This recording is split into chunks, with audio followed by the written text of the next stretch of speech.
When we talk about the rise of the divine feminine, it conjures up images of the goddess energy, the archetypal high priestess of the tarot, endowed with the gift of psychic powers, intuitive healing abilities, and mysterious energies that are uniquely female. And that indeed is part of it, but there is a much larger perspective that is shaping up, and it affects both men and women. Today, there are many men who are extremely intuitive and powerful psychics, tarot card readers, and healers, but it's much more than that. Divine feminine energy is helping humanity, men and women alike, make a huge shift towards a more loving, more compassionate, and more humane way of life. In this episode, we're taking a look at how the interplay of yin and yang in humans and across the earth has been shifting lately, and how that's impacting life here on earth in a beneficial way. Divine masculine energies are the active, assertive, creative energies of the universe, and divine feminine energies are the passive, receptive, nurturing energies of the universe. So, for example, if we talk about what's happening here on earth, a volcanic eruption with its fire and flows of hot lava reshaping the landscape is creative and forceful. So that's an expression of yang energy. Whereas a soft rain nourishes the earth without overwhelming it. Plants drink it up, soil soaks it in, and it leaves a sense of peace rather than chaos. It's cool and downward flowing, aligning with yin's passive, grounding nature. Compare it to a torrential downpour or a lightning storm. Those feel more yang with their intensity and dynamic energy. When we talk about the rise of the divine feminine, we are not talking about a matriarchy, a world dominated by women instead of men. Rather, we're talking about an integration, a harmonic convergence of the best of the divine masculine energies with the best of the divine feminine energies, creating an environment that is harmonious for both sexes. What would that look like? Well, it's already emerging, and it's presenting itself as an overall softer energy, less rigid, less dogmatic and dictatorial, and more compassionate, loving and nurturing than in times gone by. Less logical and more intuitive. An energy in which we spend less time in our head and more time in our heart. This doesn't mean we abandon logic and reason, but rather we temper those qualities with what our heart desires instead of strict discipline and dutiful actions that often go against the grain of what we really want. An immediate way to experience divine feminine energy is by taking a look around you at how many people you know, and you may be one of them, who has traded a high-paying job with a lot of corporate pressure and stress for an easier-going job that allows you more time to spend with the family, or simply more time to enjoy life outside of work. I personally know many people who have done this. I've done it myself, and I know many more who are working on it. And I'm sure they'll achieve it in time because the energies are supporting a transition to a happier, less stressful way of living. This is what's coming. This is, in fact, what is already upon us for those who have chosen to recognize and embrace it and move into the energy of it. The energies of Earth, as well as the energies of humans, animals, and all living things, are a delicate interplay of both the masculine principle, which is what we call the divine masculine, and the feminine principle, which is what we call the divine feminine. These two energies, also known as yin and yang, are in perpetual flux, but masculine energy has dominated Earth for centuries, and it hasn't always been divine either. But divine feminine energy has been gently reshaping life on Earth, and most of us will resonate with some of the improvements that I'll be talking about in just a minute. And at the end of the video, I'll also talk about how the yin-yang shift is playing out in countries, in pets, and even in wild animals. The rising divine feminine energies are awakening intuitive powers in everyone. The psychic senses of clairvoyance, clairaudience, and so on are distinctly yin energies and have traditionally expressed more strongly in women than in men. In ancient Lemuria, The men fished for food, but the women got together each day and intuitively decided where the fish were biting. Then they sent the men in that direction, and they were never wrong. Today, intuitive and psychic senses are waking up in both men and women. While the majority of psychics are still women, there are now many men who have developed the ability to see beyond the veil, channeling information from spirit and giving readings. You may have noticed that a lot more people overall, both men and women, talk about being psychic or go to psychics or read the tarot or follow their gut instinct or are following their heart's calling. In fact, there have always been people who have had a strong intuition or psychic power, but many of them were suppressed by a society that either didn't want to believe or were afraid to believe or believed that people with psychic ability were in touch with the devil and other nonsense. So, in the past, if men were able to get in touch with their psychic side, they may not have been inclined to mention it to anyone. Today, we're able to be much more open about these kinds of things, less afraid of making contact with spirit, and less shy about talking about it. All of this is due to the influence of the divine feminine energies, which are supporting our third eye awakenings, along with a gentle, guiding energy that is a protective, loving, and nurturing force. It's no secret that we've been living in a patriarchy. A patriarchy is defined, among other things, as a system of government in which men hold the power and women are largely excluded from power. But the patriarchy has not only been bad for women, it has been as difficult to navigate for men as it has for women. Sometimes we don't think about how the patriarchy has affected men, but we'll be taking a look at that, how it's been hard on men in our society in just a minute, and how the emergence of the divine feminine is helping men as well as women. If you look back to 100 or 200 years ago, women had very little money. In English and American high societies, women were encouraged to marry in order to have status. A single woman was disparaged, called a spinster, a truly ugly word, which derives from the idea that unmarried women were made to work spinning machines in order to be of some use in the world, since they weren't producing children, heirs, to the fortunes of men. Talking of heirs, there was a hierarchy of inheritance where a family's fortune would pass to the firstborn son, with only a stipend being made available to any other sons, and daughters inheriting nothing at all. If a man died leaving only daughters, then his inheritance would be passed to the nearest living male, perhaps a distant cousin, who would then banish the daughters from their family home and cast them into poverty, with perhaps a tiny stipend offered from whoever inherited the family fortune, in order to keep them off the streets. Today, this is the stuff of novels by the likes of Jane Austen, the Bronte sisters, Elizabeth Gaskell, and others.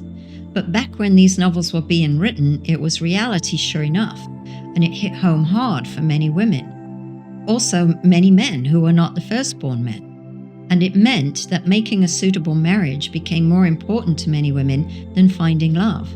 Survival trumps love. Consequently, many women, even women from good families, found themselves in unhappy marriages with men who they didn't love and who treated them as property, having complete control over every aspect of their lives, especially their finances. Many men didn't even think about this. It was simply what you did. It was what all men did. It was simply the culture of the times. The Industrial Revolution brought a lot of changes to civilization. One of the most important developments that resulted from it was the rise of a new class of industrialists who had money, and the corresponding decline in wealth of a lot of aristocratic landowners who could no longer maintain their extravagant country mansions. Industrialization also led to the possibility of women entering the workforce, as much labor was needed.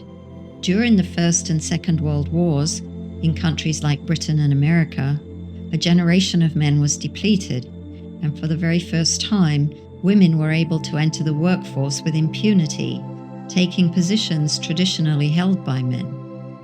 Along with this came women's suffrage, their fight to earn the right to vote, which was finally granted in America by the patriarchy following the First World War. As women were able to hold down jobs and have real incomes, throughout the following decades, they also explored their independence. Having an income meant for the first time that women, who were often forced to marry men just for the sake of having security and income, no longer needed to choose marriage for those reasons. During the decades following the war, as women were finding their independence, divorce rates began to rise. Women were no longer stuck in unhappy or abusive marriages because they couldn't support themselves. Sadly, there are still women today stuck in unhappy marriages without financial resources, so it's not all rosy yet. But if you look at the big picture, it's certainly improved many-fold over how it was 100 and even 200 years ago. While things are not perfectly perfect, today women have more opportunities, better education, and more acceptance in the workplace than ever before in history, and that's undeniable. In fact, in the grand scheme of things, I think it's fair to say that women have achieved a level of independence in today's society than ever before in recorded history. And this has been happening slowly over time, with a steep increase in the last century, the 20th century, until the present day. As conditions have been improving for women, they've also been improving for men. Both men and women can now afford to wait longer before getting married and take their time to find the right partner, because there isn't the financial pressure to marry like there used to be. This has actually resulted in a drop in the divorce rate. The peak divorce rate occurred in the early 1980s, and it's been steadily dropping ever since, except for a small spike during the COVID lockdowns. Men have benefited from women entering the workplace in several ways. Firstly, the enormous burden of being the sole provider no longer applies. If a man's job is threatened and his wife is working, he has a safety net. Also, with women entering the workplace and learning how to juggle their work duties with family life, picking up the kids from school, attending their children's sporting events, and so on, corporate culture has softened a bit, making it easier for men to do the same thing rather than being scorned for leaving work early or refusing to work overtime. Similarly, it's not unheard of for a man to stay home and take care of the kids while the wife goes out to work rather than the other way around. Both men and women enjoy more work-at-home opportunities. If you find yourself in an environment that does not allow you to work from home, that now has to be viewed as a personal choice rather than the norm, because other possibilities are definitely out there. When we talk about the rise of the divine feminine, we're seeing the direct manifestation of that throughout this softening of the energies overall. As I said before, we are not talking about a female takeover. We are not talking about women's domination at all. The domination of men over women was a distortion, an undesired outcome of energies that were dominated by masculine energies out of alignment with harmony. The rise of the divine feminine is a rebalancing of the energies, such that both masculine and feminine energies can exist in a beautiful harmonic interplay, finding balance between them. That balance may shift to the masculine as necessary and back to the feminine as required, but neither dominates. It's like two horses pulling a wagon. As the road curves, one horse may need to pull harder, and then as the road curves back again, the other horse may need to pull harder. But both horses cooperate to pull the wagon and compensate as necessary. Women suffer terribly under the patriarchy. Just one example is how women were treated when they became pregnant while still unmarried. Sometimes these women were forced to leave their homes and live in special facilities, such as those famous in Ireland, which were hostile and cruel. These women were made to feel dirty, treated with harshness and rigid, unfeeling discipline. Often their babies were taken from them without their permission and either killed or sold. Sometimes the fathers of those babies were completely unaware of the pregnancy and had no idea they had even fathered a child. Other times they got off scot-free. Maybe they were married to other women, or maybe they needed to preserve their reputation in society, and so they conspired to hide the existence of the pregnancy. And if the baby did survive, they disowned it or supported it in secret while denying its existence publicly. A baby born under these circumstances had no inheritance rights and was often raised in dire poverty and lack. Such was the lot of women and children. But men had different challenges to face. For example, during times of war, Men who signed up for the military and were trained to kill other men, and on the battlefield they had to follow through. Often, men were fed an overrated image of heroism. Others had high ideals, and some felt a heavy responsibility to fight in order to protect their family and their country. No matter the reason, many men faced and continue to face, in some circumstances, horrendous conditions they could not possibly have imagined. Men have endured centuries of being tortured, demeaned, mutilated, maimed, and killed in order to protect women and children, all in the name of politics. Today, it's even worse since numerous countries now allow women to enter the battlefield and fight alongside men. No man I have ever known personally would willingly start a war, and no mother I have ever met would willingly send her son or her daughter to fight on a battlefield where blood is shed and the primary motive is to kill the so-called enemy. But wars are not started by ordinary people, and once they are in motion, ordinary people have to step in and do what's required. In every generation, Earth has seen at least one war, sometimes more than one, and all those caught up in it have known the horrors of losing their husbands, fathers, sons, and brothers, and more recently their wives, their mothers, their daughters and sisters. We could go on and on about the inhumanities that occurred during the patriarchy and continue to occur even today. There is still a lot of civil unrest, military activity and bloodshed of innocents in some parts of the world. But overall, I believe we can trace positive shifts, positive changes that have occurred despite these other things, and shed light on the more positive aspects that are emerging as the divine feminine rises up across the earth and within each one of us. So let's take a look at some of the positive changes that have occurred across the last 50 to 100 years that signal the emergence of the divine feminine. Recent times have seen people making more of a conscious effort to connect with nature, and we're paying more attention to looking after Earth and her resources. Getting back to nature is a distinctly yin energy. Think of the organic food movement, going off-grid, walking barefoot on the grass. All of this is yin energy. Compare that to hunting for food, which is a distinctly yang pursuit. Of course, we still have to find food. We are not seeking to eliminate yang activities, and that's where the balance comes in. There has to be both yin and yang energies to maintain balance. However, there is a trend towards making dramatic changes in the way we raise animals. There is a huge movement towards veganism and vegetarianism, while others refuse to purchase meat and eggs from animals raised in cruel and inhumane conditions. Looking back to the 1800s and even the early 1900s, it was absolutely frowned upon for a woman to go out to work. During the 1950s and 1960s, as women were entering the workforce in greater numbers, it was still not unheard of for a husband to forbid his wife to go to work because it made him feel like he wasn't capable of supporting his family. At first, women started in jobs like secretarial and assistant positions, some of them rising to positions of power.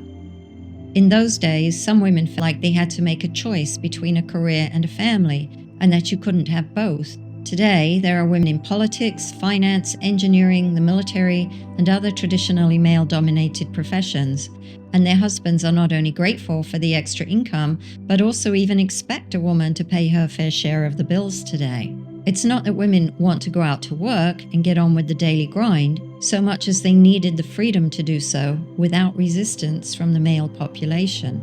Now there are choices. Let's not forget that just over 100 years ago, prior to 1920 in the USA and prior to 1928 in the UK, women were not even allowed to vote. Now they can freely enter politics, and many hold positions as senators, congresswomen, and mayors. A lot has changed in the last 100 years. George Eliot was a famous novelist who lived in the 1800s. Her real name was Mary Ann Evans. She wrote under a pen name which made her sound like a man in order to be taken seriously as a writer. George Eliot is one of the most famous examples of a woman who adopted a male pen name to publish her work.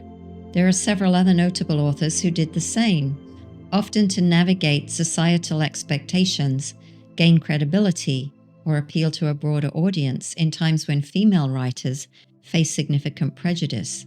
Charlotte Bronte wrote under the name Currer Bell. Emily Bronte wrote under the name Ellis Bell, and Anne Bronte wrote under the name Acton Bell. George Sand, a French novelist, was actually a woman named Amantine Lucille Aurore Dupin. Mary Shelley, the author of Frankenstein, first published in 1818, wrote anonymously at first and then under the pen name Percy Shelley. Today, there are many respected and unashamedly female authors of both fiction and non-fiction. Women no longer have to fight to be accepted into universities and on PhD programs, once the domain of men only. Today, women have ready access to higher levels of education and can become highly qualified in any field of their choosing. Let's remember, as we talk about the triumphs of women in a male-dominated field, that it required a mellowing in the minds of men, as well as campaigning on the part of women. I want to illustrate that this has not just been a female journey to equality, but also a male journey toward equality. The divine feminine has been working through all of us. Many men have mentored women over the years, stood behind them, and promoted them into positions of responsibility. We've all been in this together, whether we recognize it or not. You cannot break the glass ceiling as a woman unless you are promoted there by men. Let's take a look at Mrs. Thatcher. Margaret Thatcher's rise to the leadership of the British Conservative Party and eventually to the office of Prime Minister of Great Britain is a fascinating story of ambition, political savvy, and timing. She became the first female leader of the Conservative Party in 1975 and the UK's first female Prime Minister 4 years later. It's interesting to note, to my point, that Mrs. Thatcher was not just voted in by the people. That's not how it works in the UK. You have to become the leader of the party, and that means the party itself has to elect you. At that time, the Tory party, as it was known, was made up of men from privileged backgrounds, Eton and Oxford educated, often landed gentry or aristocrats, men who were the firstborn sons and direct recipients of large estates and large fortunes. These were the original and iconic blue bloods of which the Old Boys Network was made up. And yet Mrs. Thatcher was able to break her way in. She earned their respect and in fact convinced them that she would be the best leader. In short, she was voted in by men, and so there had to be a mellowing on the part of men in a party that just 75 years earlier did not allow women to even vote, much less run the country.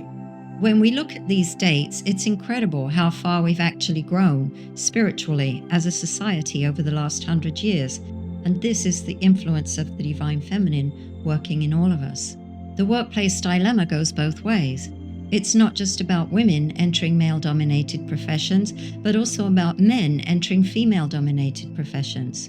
It's easy to miss little points like this, where men have also been discouraged from following their inner calling in certain professions. 100 or 200 years ago, a man could be a doctor and a woman could be a nurse. Today, a woman can be a doctor and a man can be a nurse, and no one is shocked by that. Similarly, a man can work for a woman as her assistant, and that's okay, but unheard of 100 years ago. Acceptance and withdrawing judgment and stigma in these kinds of situations comes from the heart and are therefore distinctly yin energies. The ability to be openly gay or lesbian is something that was not possible, or at least definitely not easy, 100 years ago. Today, no one bats an eye at a gay couple walking down the street.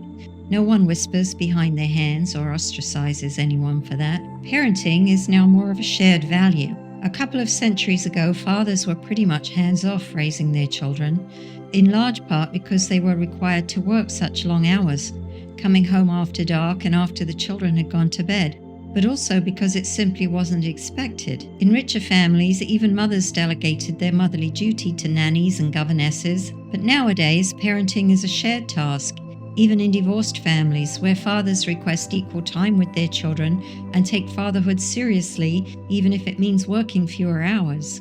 Many children today, even from regular working class families, live pampered lives compared to their grandparents or great-grandparents. My grandmother, who was born in 1897, was sent to live in a convent at the age of 14 because her mother couldn't afford to feed her. By contrast, my grandchild enjoys her own bedroom and so many toys I couldn't begin to count them all. She has clean clothes every day and is well cared for and loved by both parents. Parents today listen to their children. Gone are the days when children were supposed to be seen but not heard, while parents made all the decisions without consulting their children and kept important information from them because they didn't want them to know all the family's dirty little secrets. Today, children are engaged with their families, their opinions matter, and their feelings are taken into consideration when major decisions are made. Men today are allowed to show their emotions and their softer side. A couple of generations ago, a man would be bullied for appearing sensitive and brutally beaten for being openly gay. All men have benefited from a mellowing of hard masculinity in favor of a healthier blend of masculinity with sensitivity. No one wants men to stop being men, but we would like them to stop being bullies and to stop being bullied by other men. Children are no longer punished in school by being spanked on the behind, rapped on the knuckles with a wooden ruler, or swiped behind the legs with a cane. I realize there are still some families who deal with children using physical punishment, and unfortunately, abuse by adults in all its ugly forms is still very much a thing. But it's out in the open now and coming into the light, and that means that the days of abusing children are numbered and on the decline. Certainly, over the last 100 years, there have been many changes in this area, and the positive ripples are being felt all over the globe as the shift continues. Emotional intelligence is the ability to recognize, understand, and manage your emotions, while also being attuned to the emotions of others. As women entered the workplace, there's been an increase in management using more feminine strategies, emotional intelligence, empathy, and compassion. Men used to beat each other up with phrases like, "Man up, get her done," and "big boys don't cry." These are gradually being replaced with greater sensitivity. Today, men are allowed to own their feelings and to show their feelings, even cry in public without being ridiculed.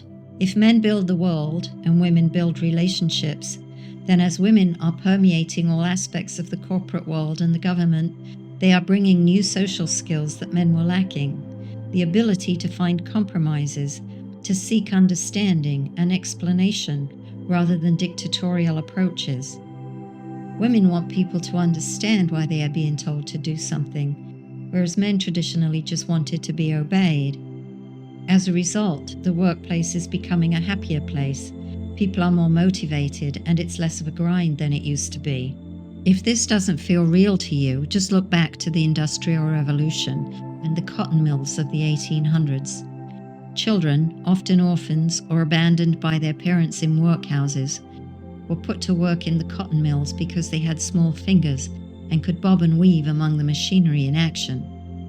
They sometimes lost fingers or even an arm to the whirring machines, which were never stopped. Work days lasted 12 hours or more, and food consisted of scraps of dry bread or gruel. The noise of the factory was deafening, and there was no rest. Weary and fatigued, these children earned a few pennies a week and were often completely disfigured and malnourished by the time they were 12, if they survived that long. If they did survive, their bodies were spent, contorted, and maimed. Their lungs were coated in dust from breathing in cotton dust, and they developed rattling coughs and lung complaints, often tuberculosis and pneumonia. Their supervisors were men, hardened by the system, ready to beat them with a stick or throw a bucket of cold water over them if they showed signs of slowing down due to fatigue or dozing off or, God forbid, talking back. At the end of the day, they retreated to dormitories where they slept on wooden pallets covered with straw, crawling with vermin. There was no one to care for them, no one to love them, and no one to protect them. Cotton production at the mill was paramount. There was no time for empathy, compassion, or concern. Money ruled, and money-hungry men were in charge. If you find yourself slaving away in a fast food restaurant or working 2 jobs to make ends meet, or at the mercy of a dictatorial boss, you still have a choice. These children did not. The past 50 decades or so have seen the rise of many new healing modalities, such as chiropractic, acupuncture, acupressure, reflexology, Reiki, homeopathy, and even massage.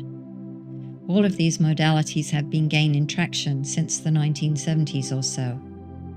A century ago, if people wanted alternatives to regular medicine, they might take the waters, which meant drinking the water from a mineral spring or soaking in a hot spring, or perhaps going to the beach and taking a swim in the ocean's salty water.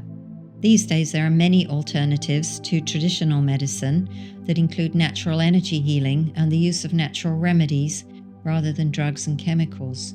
What's more, many of the healers practicing these natural and intuitive healing modalities are women. In days gone by, women were burned at the stake, drowned in the river, persecuted and tormented for practicing the healing arts. Today, it's not only safe to become a healer, but it's slowly becoming accepted and even profitable to offer natural alternatives to the chemical and petroleum-based medicines of the modern era. Masculinity is being redefined. Machismo is over, and the sensitive soul is in. This is not to deny the true qualities of a healthy male. The soy boy syndrome has become a meme, a joke, mocking men perceived as weak, effeminate, or overly progressive. But beneath the trolling, it's a lightning rod for bigger questions about masculinity in a world where old scripts are being rewritten. Social expectations have pivoted. Traits like stoicism or aggression, once male hallmarks, are less prized in a service-driven, tech-heavy economy favoring communication and empathy, skills often coded as feminine. So what is real masculinity in light of this new divine feminine energy? Real masculinity is a moving target. It's always been shaped by context. For Spartans, it was dying in battle. For Victorians, it was doing your duty with a stiff upper lip. Today, the old playbook of strength and stoicism doesn't fully fit a world where remote work, self-employment, and shared parenting are big parts of the picture. But masculinity isn't dying, it's just shedding a skin that doesn't fit anymore. Neither is it being overtaken by feminine energy. Today's soft traits, empathy, creativity, compassion, are not weaknesses, they're assets when used wisely. Masculinity does not have to consist of loud bravado. Quiet resolve is every bit as manly. A man who is vegan and pays someone to fix his car is not less manly than a man who eats steak and fixes his own car. If he acts with kindness, honesty, and integrity, owns his mistakes, and takes responsibility for his wife and kids, he is every bit a man, and maybe more so than the macho image of the Marlboro Man puffing away on a cigarette and sitting astride his horse with that "don't mess with me" look in his eye. What happens on Earth is a reflection of what is going on in the universe at large. As above, so below. Similarly, there are shades of grey in everything. Nothing is black or white.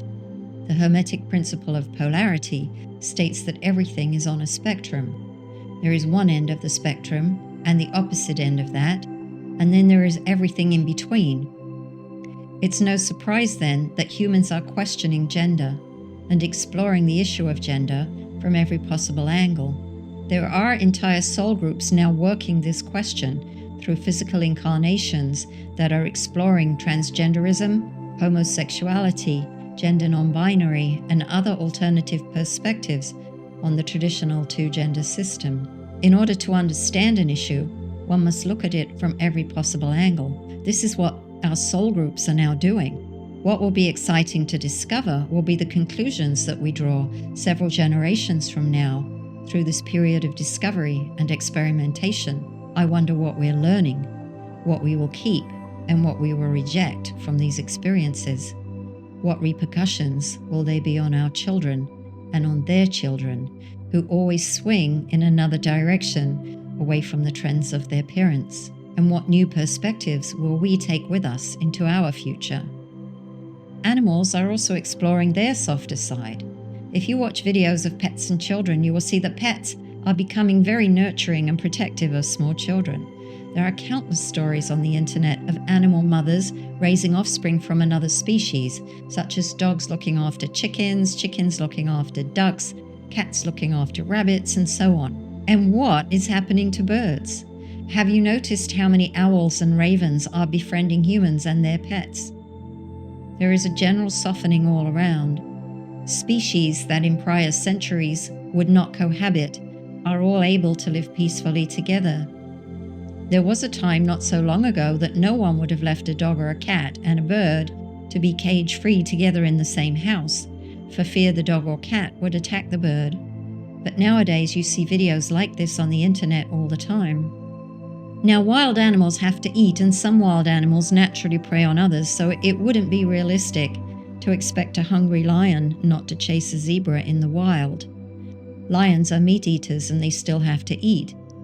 But in game reserves, parks and zoos, where wild animals get plenty to eat, there are many stories of animals befriending their human caretakers and coexisting with other animals that they might not be trusted to be around in truly wild conditions. So we're seeing this softening play out across nature, not just in women, not just in men, not just in our pets, but also in the wild.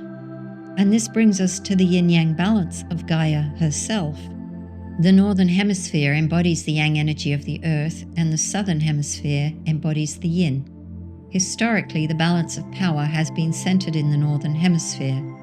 The northern hemisphere has driven civilization's advances and conflicts, while the southern hemisphere has lagged in progress, at least progress as defined by the forward march of Western civilization and technology. The northern hemisphere has been home to much of the world's population, around 87% today, and key centers of industrialization, technological innovation, and geopolitical power, including Europe, North America, and much of Asia. The southern hemisphere has a smaller landmass than the northern hemisphere and a smaller population, only about 32% of the land and only 13% of the total population of Earth. The countries of the southern hemisphere include South America, Africa, Antarctica, and Oceania, which includes Australia, New Zealand, and the other islands of the South Pacific. In recent decades, southern hemisphere nations are increasingly asserting themselves economically, politically, and culturally, while some northern hemisphere regions are facing instability. So here we see a shift from the southern hemisphere, the yin energy of Earth, which is rising up, while the northern hemisphere, the yang energy of the Earth, is fallen somewhat into chaos. For example, Australia, fully in the southern hemisphere, has emerged as a stable, resource-rich powerhouse. It's become a leader in renewable energy, solar and wind, and critical minerals like lithium, vital for global technology development. Brazil, mostly south of the equator, is the southern hemisphere's most populous nation, at 215 million people. It's now a leader in biofuels as well as agriculture, including soy and beef exports. The Amazon rainforest plays a critical role in the global carbon cycles by regulating carbon dioxide. There is a vast expanse of rainforest in Brazil, as well as other South American countries, and in Brazil this has led to a move from a passive role to an assertive stewardship role of the earth. This is a great example, by the way, of the yin-yang energies coming into balance. There is a juxtaposition there of the nurturing role that the Amazon itself plays in the carbon cycle, which is yin energy, versus the active role of Brazil taking up stewardship of Earth in this regard, which is yang energy. And so we can find harmony there. Contrast this to the chaos that is taking place in the northern hemisphere in the form of wars, political unrest, and protests in the street, which are occurring in many countries. So we can witness there the recalibration of the divine masculine, which is currently unbalanced. There is always chaos when a new order is forming.